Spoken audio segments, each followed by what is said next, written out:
বিসমিল্লাহির রহমানির রহিম। আসসালামু আলাইকুম। প্রিয় শিক্ষার্থী, ইংরেজি সাহিত্য শিখতে হলে ইংরেজি সাহিত্যের ইতিহাস আসলে জানা খুব জরুরি। যেমন আমি যদি মোবাইল ফোন ব্যবহার করি, মোবাইল ফোন কে আবিষ্কার করেছেন এটা জানা অতীব জরুরি।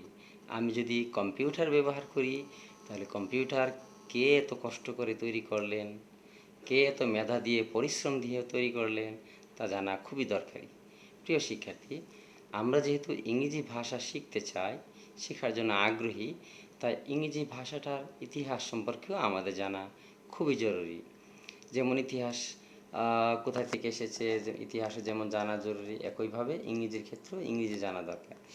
এর ইতিহাস অ্যাঙ্গলস, স্যাক্সনস অ্যান্ড জোটস এরা হচ্ছেন জার্মানির উপজাতি।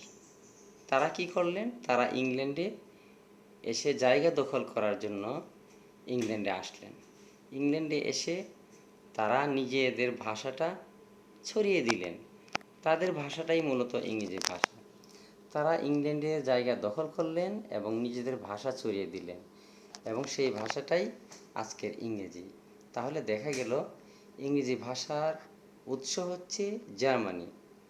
জার্মানি বলতে পশ্চিম জার্মানি, কারণ এই উপজাতিরা পশ্চিম জার্মানি থেকে এসেছিলেন। যাই হোক, প্রথমেই এটাই জানা দরকার যে ইংরেজি ভাষার ইতিহাসের পেছনে কী রয়েছে, এটা কোথা থেকে এসেছে, এটাই প্রথম জানা দরকার। এটা এসেছে, আমি আবারও বলছি, এটা এসেছে জার্মানি থেকে। Thank you.